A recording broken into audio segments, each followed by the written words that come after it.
আসসালামু আলাইকুম ভিউয়ার্স, কেমন আছেন আপনারা সবাই? আশা করি সবাই ভালো আছেন, সুস্থ আছেন। ভিউয়ার্স, আমরা আজকে ফিজিক্স 1 এর প্রাস এবং প্রাসের সাথে সংশ্লিষ্ট কিছু বিষয়, প্রাসের চিত্র বা প্রাসের গতি সম্পর্কিত কিছু আলোচনা করব। এছাড়া আ বেগের অংশক সম্পর্কেও এখানে আমরা জানবো। এইটা একটা বিষয় যে প্রাসের সমীকরণটা যখন আমরা প্রমাণ করব বা প্রতিষ্ঠা করব, তখন কিন্তু বেগের অংশক এই বিষয়টা আসে। আসলে এটা অনেকের কাছেই দুর্ভেদ্য লাগে যে বেগের অংশক বা কিভাবে আসে বা কিভাবে বের হয়, এটা একটা সমস্যা হয়, হ্যাঁ? আ এরপরে আমরা শিখব হচ্ছে কনিক। এখানে যেহেতু প্রাসের গতির সমীকরণটি হচ্ছে প্যারাবোলা। তো আমি আসলে একটু বেকায়দায় পড়ে গিয়েছিলাম যখন আমার কাছে কয়েকজন প্রাসের সমীকরণের সমাধান চায়। তখন বেশ ঘাঁটতে গিয়ে দেখি বা প্রমাণটা যখন করতে বলে, তখন লেখা থাকে যে প্রাসের গতিপথ একটি অধিবৃত্ত। এটা প্রমাণ করতে বলা হয়। তো এইটা নিয়ে প্রবলেম হয় যে আসলে শেষের দিকে আমরা যখন সমীকরণটা প্রতিষ্ঠা করি, তখন শেষের দিকে যে সমীকরণটা আসে y = bx - cx², এইখানে আমার খটকা লাগে যে আসলে এইটা কিভাবে অধিবৃত্তের সমীকরণ হতে পারে? হাইপারবোলার সমীকরণ হতে পারে। অধিবৃত্তের ইংরেজি হচ্ছে হাইপারবোলা, মানে আমাদের গণিতে। কিন্তু আমার যে সমীকরণটা আসে সেটা তো প্যারাবোলা। পরে আমি আরো বেশ কয়েকটি বই ঘাঁটি, হক পাবলিকেশনের বইয়ের সাথে আবার আমি টেকনিক্যাল প্রকাশনের বই, এছাড়া এর সাথে পরবর্তীতে আমি আরো ইন্টারমিডিয়েটের যে ইসাক স্যারের বই, সেই বইগুলোর থেকে আসলে প্রাসের সমীকরণ সম্পর্কে একটু ঘাটাঘাটি করি। সেখানে দেখা যায় কি আসলে প্যারাবোলা কথাটা আসে। মানে তখন প্রশ্নে আসলে হচ্ছে যে অধিবৃত্ত বা প্যারাবোলা। কিন্তু প্যারাবোলার বাংলা আমি জানি পরাবৃত্ত। আমাদের গণিতে এটাকে পরাবৃত্ত বলা হয়। পরাবৃত্তের ইংরেজি হচ্ছে প্যারাবোলা। এখন প্রবলেম দাঁড়ায় এই জায়গায়, আসলে প্যারাবোলা না অধিবৃত্ত? অধিবৃত্তের ইংরেজি কিন্তু হাইপারবোলা। আমি সমাধান খুঁজে পাচ্ছি না। ইসাক স্যারের বইয়েও কিন্তু সেইম ভাবে প্যারাবোলা বা অধিবৃত্ত লেখা রয়েছে। কিন্তু প্যারাবোলার বাংলা হচ্ছে পরাবৃত্ত। আর সমীকরণ যেটা পাচ্ছি সেটাও আসলে পরাবৃত্তের সমীকরণ। ফলে এখানে অধিবৃত্ত কথাটা কিভাবে আসে, এটা নিয়ে আসলে মাথা খারাপ অবস্থা। পরবর্তীতে আমি আসলে একটু গুগলের সাহায্য নেই কিংবা বাংলা অভিধানের সাহায্য নেই। সেখানে গিয়ে দেখি যে প্যারাবোলার বাংলা এক অর্থে অধিবৃত্ত। মানে এইটা হচ্ছে কি, এখানে যে অধিবৃত্ত শব্দটি জুড়ে দেয়া হয়েছে, এটি মূলত প্যারাবোলাকেই নির্দেশ করছে। প্যারাবোলারই আরেকটি অর্থ। প্যারাবোলার আমরা গণিতে নির্দিষ্টভাবে যখন আমরা ভাগ করি, তখন সেটা আসে পরাবৃত্ত। কিন্তু সার্বিকভাবে ওই কনিকেরই অংশ, ওই প্যারাবোলা মানেই কিন্তু অধিবৃত্ত। সেই জন্যই এখানে আসলে অধিবৃত্ত কথাটি ইউজ করা হয়েছে। এটা কনফিউশনের কিছু না। আপনি অধিবৃত্ত দিলেও কোনো সমস্যা হবে না। তবে সবচেয়ে নিরাপদ হবে যদি আপনি পরাবৃত্ত কিংবা প্যারাবোলা দেন প্রমাণের শেষে। হুম? তো যাই হোক, আমরা আজকে এই প্রাস সম্পর্কে আলোচনা করব। অনেক কথা বললাম।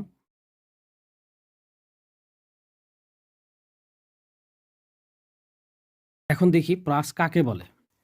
কোনো একটি বস্তুকে আনুভূমিকের সাথে তির্যকভাবে নিক্ষেপ করা হলে তাকে প্রক্ষেপক বা প্রাস বা প্রজেক্টাইল বলে। আমরা ছোটবেলায় অনেকেই খেলাধুলা করেছি, খেলেছি। কোনো একটা মাটির ঢিল তির্যকভাবে আকাশের দিকে ছুঁড়ে দিয়েছি, তারপরে দেখেছি যে সেটা কত দূরে যায়।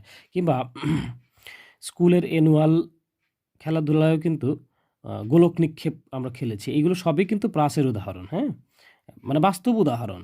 আমি যদি আপনাকে বন্দুকের গুলির উদাহরণ দেই, তাহলে সেটি কিন্তু আপনি বলবেন যে বন্দুক কিভাবে গুলি করা হলো, সেটা কিভাবে কি, এটা কেমনে কি? আমি তো দেখি নাই জীবনে। বাট আমরা বাস্তবেই কিন্তু প্রক্ষেপকের বিষয়টা খুব ভালোভাবেই খুব কাছে থেকেই জানি। সেটা ছোটবেলা থেকেই মাটির ঢিল নিয়ে খেলেছি বন্ধুরা মিলে, কার কত দূরে যায়, বল দিয়ে খেলেছি। এরপর গোলক নিক্ষেপ খেলেছি আমরা বিভিন্ন জায়গাতে। এগুলো সবই প্রাস এরিয়া। এখানে সবচেয়ে যে গুরুত্বপূর্ণ বিষয়টা আসে সেটা হচ্ছে যে এর গতি দ্বিমাত্রিক। এই কথাটি এক্সপ্লেইন করতে গিয়ে আমাকে অবশ্যই প্রাসের চিত্রে যেতে হবে। ধরুন আপনি একটি বস্তুকে এই বিন্দু থেকে তির্যকভাবে নিক্ষেপ করলেন। এখানে কি ঘটনা ঘটে? দেখেন, বস্তুটি যখন আপনি নিক্ষেপ করলেন তখন বিন্দু ছিল, ধরে নেই x0। আচ্ছা, এখানে আরেকটা সমস্যা হয়। মানে ধরে নিলাম বিন্দুটা ছিল 0 বিন্দু, তথা মূল বিন্দু থেকে আপনি কাজ করছেন বা নিক্ষেপ করছেন। তো আমি এই বিন্দুটাকে বললাম x0 y0। এখানে x0 y0, এই যে মানে এক্স ওয়াই দিলে কি হতো, x0 y0, এই নট কথাটা কেন আসলো? এটা নট বলতে যে শেষে যে শূন্য লেখা, এটাকেই কিন্তু নট হিসেবে বলা হয়। এটার মানে হচ্ছে কি যে আপনার আদি অবস্থান, এটা x0 মানে হচ্ছে আদি অবস্থানে x এর স্থানাঙ্ক, আর y0 হচ্ছে আদি অবস্থানে বা শুরুর অবস্থানে, একেবারে জিরো পর্যায়ে, যখন টাইম শূন্য, মানে আমি কোনো কাজ করি নাই, হ্যাঁ, কাজটা তখন শুরুই করি নাই, ওই সময়ের অবস্থান নির্দেশ করে আর কি। হ্যাঁ, এই জন্য এটা নট বলা হয়, x0 বলতে পারেন আপনি, x0 বললে ভালো হয় আর কি। আর তো যেটা বলতেছিলাম, এইখানে যে আমি যখন বস্তুটা আমি 0 0 বিন্দু থেকে নিক্ষেপ করলাম, তখন ঘটনা কি ঘটে, এই বিন্দু থেকে বস্তুটা ধরে নিলাম এইখানে যায়, এইখানে তো গেল, বস্তুটার আসলে এখানে কি কি ঘটলো লক্ষ্য করেন। বস্তুটি ভূমি থেকে উপরের দিকে উঠেছে একটা গতির জন্য বা একটা বেগের জন্য, ভূমি থেকে বস্তুটি উপরের দিকে উঠেছে, এবং আর একটা গতির জন্য দেখেন ভূমির সমান্তরালে একটা গতি বা একটা দূরত্ব অতিক্রম করেছে। এই যে ভূমি, এটা ভূমির সমান্তরালে, অর্থাৎ এর আনুভূমিক গতিও রয়েছে, উল্লম্ব গতিও রয়েছে। এই যে দুই ধরনের গতি, আপনি এখানে গেলে আরও স্পষ্ট বুঝতে পারবেন। দেখেন এখানে কিন্তু উপরের দিকে গিয়েছে, আবার আনুভূমিকভাবে গিয়েছে, আবার দেখেন আরও সামনে, আরও কিছুক্ষণ পরে দেখা যাচ্ছে বস্তুটা আরও উপরে গিয়েছে, আরও এইদিকে সরে গিয়েছে, তারপর আরও দেখেন আরও উপরে গিয়েছে, আরও সরে গিয়েছে, অবশেষে এইভাবে যেতে যেতে যেতে যেতে এইখানে যদি কল্পনা করেন, দেখেন বস্তুটি অনেক দূরে গিয়েছে আনুভূমিকভাবে, এইবার বস্তুটি নিচের দিকে নামতেছে, অর্থাৎ উচ্চতা কমছে, তারপর আবার আরও কমেছে, বস্তু আরও দূরে গিয়েছে, কমেছে, আরও দূরে গিয়েছে, কমেছে, আরও দূরে গিয়েছে। এই যে এইখানে আমরা যে জিনিসটা দেখলাম সেটা হচ্ছে যে বস্তুর কিন্তু দুটো দিকে কাজ হচ্ছে, দুটো দিকে গতি হচ্ছে, একটা হচ্ছে আনুভূমিকভাবে, একটি হচ্ছে উল্লম্বভাবে। এই যে দুই দিকের যে গতির বিবেচনা বা চিন্তা ভাবনা বা গতির ঘটনা ঘটা, এটাকে কিন্তু দ্বিমাত্রিক গতি বলা হয়। আমরা এতকাল যে গতিগুলো পড়েছি, গতিগুলোর উদাহরণ নিয়ে পড়েছি, সেইগুলো ছিল, ধরুন একটি গাড়ি রাস্তা দিয়ে যাচ্ছে, সেটা বাম দিকেও যেতে পারে, অর্থাৎ ভূমির সাথে, সরি এটা ডান দিকেও যেতে পারে, বাম দিকেও যেতে পারে, মোদ্দা কথা এই বরাবরই যাতায়াত করেছে, অথবা বস্তুটা উপরে নিচে যাতায়াত করেছে। কিন্তু আমরা এখন যেটা পাইলাম, এই ক্ষেত্রে ছিল একমাত্রিক, হয় এই গতিতে হিসেব করেছি, নয়তো এই গতিতে হিসেব করেছি।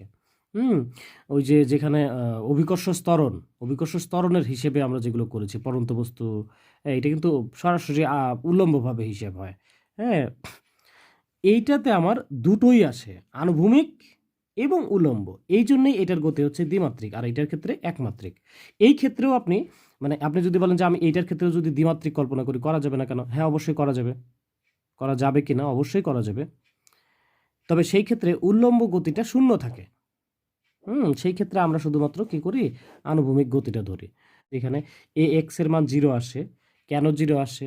আবার এ ওয়াই এর মান -g হয়। কেন হয়?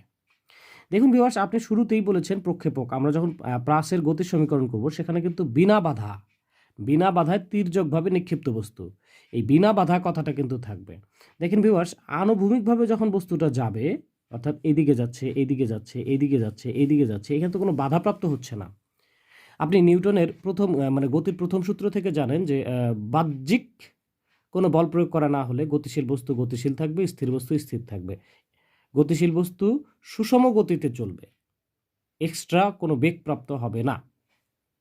ফলে যেহেতু আমরা এই বস্তুটা বাধাহীনভাবে নিক্ষেপ করেছি, সেহেতু এ কোনো বাধাপ্রাপ্ত হবে না। ফলে একে যে আমি এইখানে যে গতিটা দিয়েছি, সেই গতিতেই এখানেও চলবে, সেই গতিতে এখানেও চলবে, এখানেও চলবে, এখানেও চলবে। ফলে এখানে কোনো বেগের পরিবর্তন হবে না। ফলে বেগের পরিবর্তন না হলে তো অবশ্যই যে আনুভূমিক, মানে এক্স অক্ষ বরাবর যে যাত্রাটা, যে গতিটা, সেখানে কিন্তু কোনো ত্বরণই থাকবে না বা মন্দনও থাকবে না, একই গতিতে চলতে থাকবে সামনের দিকে। এই জন্য এখানে আনুভূমিক ত্বরণের মান 0। কিন্তু এ ওয়াই এর মান -g কেন? বস্তুটা যখন উপরে উঠতে চাবে, তখন বস্তুটাকে নিচের দিকে কিন্তু অভিকর্ষ ত্বরণটা আমাদের নিচের দিকে টানতে থাকবে। ফলে বস্তুটা যতই উপরের দিকে উঠতে থাকবে, এর গতি ততই কমতে থাকবে, যতই উপরের দিকে উঠতে থাকবে, এর গতি ততই কমতে থাকবে। একটা সময় এখানে এসে 0 হবে, তারপর আস্তে আস্তে সে আবার নিচে নামতে থাকবে। আবার এই যখন নিচে নামবে, তখন কিন্তু আবার গতি বাড়তে থাকবে। এই যে এখানে এইদিকে গতি কমলো, এটা হচ্ছে উপরে ওঠার দিকে গতি কমলো, হ্যাঁ, আবার এইদিকে নিচে নামার দিকে গতি বাড়লো। এইটার জন্য কিন্তু দায়ী হচ্ছে অভিকর্ষ ত্বরণ। এবং আমরা যেহেতু এইখানকার কোনো একটা বিন্দু নিয়ে কাজ করব, সেই ক্ষেত্রে আমরা এ ওয়াই এর মান -g নিয়ে কাজ করতে পারি। এখন আপনি বলতে পারেন যে ভাইয়া এইখানে যদি নেই, তাহলে +g আসবে। আমরা এইখানকার একটা বিন্দু নেব, সেই ক্ষেত্রে -g নিয়ে কাজ করব। জাস্ট এইটুকুই। এইটা নিয়ে অনেক সময় কনফিউশন হয় যে এ ওয়াই এর মান কেন জি হলো, এটা সহজেই বোঝা যায়, কিন্তু অনেক সময় মনে হয় যে এ এক্স এর মান কেমনে জিরো হয়, ওখানে তো অবশ্যই বস্তুটা গতিশীল ছিল, তাহলে ত্বরণ থাকার কথা, কিন্তু ওই যে বাধাহীন ভাবে চলছিল, তাই এর গতি যেহেতু বাড়বেও না কমবেও না, বেগ বাড়বেও না কমবেও না, সেই ক্ষেত্রে এর ত্বরণ শূন্য হয়। এবার আসেন বলের অংশক, সরি এটা বলের অংশক না, আমি ভুল করে বলের অংশক দিয়েছি, এটি বেগের অংশক হবে। বেগের অংশক তো আমরা এখানে দেখলামই যে এখানে যে বেগটা দেয়া থাকে সেই বেগটা দুটো ভাবে কাজ করে, দুই পদ্ধতিতে, একটা হচ্ছে উল্লম্বভাবে, একটা হচ্ছে আনুভূমিকভাবে। হ্যাঁ, তো দুইটা অংশ থাকবে এখানে, যে বেগই থাক না কেন, যদি একটা বেগ শূন্য হয় তাহলে বস্তুটা হয় এই দিক যাওয়া বন্ধ করে দিবে, নয় উপরে ওঠা বন্ধ করে দিবে। হ্যাঁ, একটা যদি স্থির ইয়া থাকে, হয় বস্তুটা যদি ধরেন আপনার আনুভূমিক বেগ নাই, তাহলে সেক্ষেত্রে বস্তুটা খাড়া উপরের দিকে উঠবে, অথবা যদি আপনার উল্লম্ব বেগ না থাকে তাহলে বস্তুটি এই ভূমির সমান্তরালেই যাবে, উপরে উঠবে না। তো যেহেতু আমাদের এই প্রাসের গতির ক্ষেত্রে বস্তুটা সামনেও আগাবে উপরে উঠবে, সুতরাং এর অংশক থাকবে দুটি, একটা হচ্ছে আনুভূমিক বরাবর, একটা হচ্ছে উল্লম্ব বরাবর। এই ক্ষেত্রে আপনার আনুভূমিক বরাবর বেগের অংশককে ভি এক্স দ্বারা যদি আমরা প্রকাশ করি, ধরে নিলাম সেটা ভি এক্স, মানে এক্স অক্ষ বরাবর বেগের অংশক, এখানে কিন্তু বেগ ছিল ভি, তো ভি এক্স ইজ ইকুয়াল হয় ভি কস, এখানে যেহেতু কোণ আছে আলফা, তাহলে আলফা, অন্য কিছু থাকলে অন্য কিছু, যেমন এই আলফাকে আপনি, যেহেতু এটা শুরুর দিকের কোণ, একেবারে শুরুর বিন্দুর সাথে আমরা এক্স অক্ষের কোণ উৎপন্ন করেছি, সুতরাং এটাকে থিটা নট লিখতে পারেন, থিটা নট, মানে একেবারে আদি অবস্থানে যে আমরা কোণ নিয়েছিলাম সেই কোণ, তাহলে এখানে আলফা না লিখে কি লিখতে হবে, থিটা নট। আদি অবস্থানে বেগ যদি আমি ভি নট নেই, তাহলে এখানে আসবে ভি নট, তাহলে V x equal V naught cos theta not. এটা হচ্ছে আনুভূমিক উপাংশ। এবার উল্লম্ব উপাংশ হচ্ছে ভি ওয়াই, অর্থাৎ ওয়াই অক্ষ বরাবর হিসেব হবে। এই ক্ষেত্রে লক্ষ্য করেন আমার আসবে V naught cos 90 degree minus theta not. এখানে কেন আসলো, কারণ এই যে এক্স অক্ষের সাথে দেখেন এটা কি কত কোণ উৎপন্ন করে, এইটুকু যদি দেওয়া হয় থিটা নট, তাহলে পুরা 90 থেকে থিটা নট বাদ দিলে তো এই কোণটা থাকে। এই বিষয়টা নিশ্চয়ই আপনারা বুঝেন। তো সেই ক্ষেত্রে আমার এখানে আসে 90 degree minus theta equal V naught, এটার মান আসবে সাইন থিটা। ভিউয়ার্স, এই যে এই সংক্রান্ত একটি সূত্রের একটি ভিডিও আমি ত্রিভুজের ধর্মে দিয়েছি, এটা কিভাবে সাইন থিটা হলো, আপনি সাইন থিটা নট হবে, সরি, কিভাবে হয় কিভাবে হলো, এটা নিয়ে আপনি সেখানে অবশ্যই যদি যান ত্রিভুজের ধর্মের প্লেলিস্টে গেলেই আপনি একটি ভিডিও পাবেন, সেটি দেখে নেবেন, ইনশাল্লাহ আশা করি বুঝতে পারবেন। এরপর আমরা কনিকে যাব। তো কনিক আমরা এটি থার্ড সেমিস্টারে, অর্থাৎ ম্যাথ 3-তে তো এই বিষয়টা আমরা পাবো, কনিক সংক্রান্ত অনেক কিছু পাবো, পরাবৃত্ত পাবো, উপবৃত্ত পাবো, অধিবৃত্ত পাবো, এবং সেগুলো নিয়ে বিভিন্ন ধরনের গণিত পাবো, বৃত্তও পাবো ম্যাথ 3-তে। তো সেগুলো নিয়ে সেখানে তো আমরা ডিটেলস আলোচনা করবই, কোনো সমস্যা নাই, অথবা আপনি কোথাও থেকে দেখে নিতে পারেন।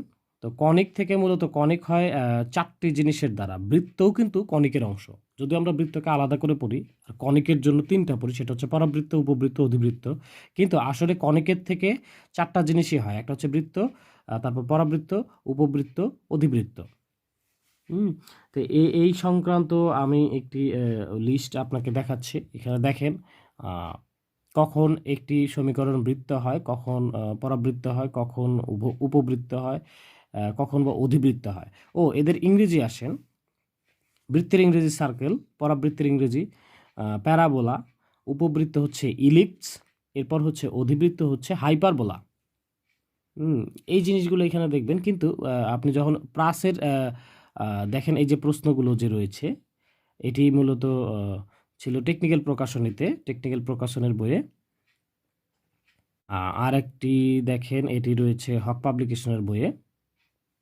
এই যে এইখানে প্রশ্নগুলোতে সব জায়গাতে অধিবৃত্ত কথাটা বলা রয়েছে, কিন্তু অধিবৃত্তের যে ইংরেজি হাইপারবোলা কিন্তু বলা নেই, এর ইংরেজি ট্রান্সলেশনে কিন্তু প্যারাবোলাই লেখা আছে। সুতরাং প্যারাবোলার বাংলা হচ্ছে পরাবৃত্ত। তো আপনি সেই ক্ষেত্রে প্রমাণের ক্ষেত্রে পরাবৃত্ত কথাটা সুন্দরভাবে ইউজ করতে পারেন, নিরাপদ হবে। এই যে টেকনিক্যাল প্রকাশনের ইয়াতে কিন্তু আপনার একটি জায়গায় পরাবৃত্তকারী দেয়া রয়েছে, এই বিষয়টি একটু খেয়াল রাখবেন, তাহলেই হয়ে যাবে ইনশাল্লাহ। সামনের ভিডিওতে আমরা ইলিপসের সমীকরণ প্রতিষ্ঠা করব এবং প্রমাণ করব যে সেটির গতিপথ একটি প্যারাবোলা বা পরাবৃত্তাকার অথবা অধিবৃত্তাকার। ততক্ষণ ভালো থাকবেন, সুস্থ থাকবেন। আল্লাহ হাফেজ।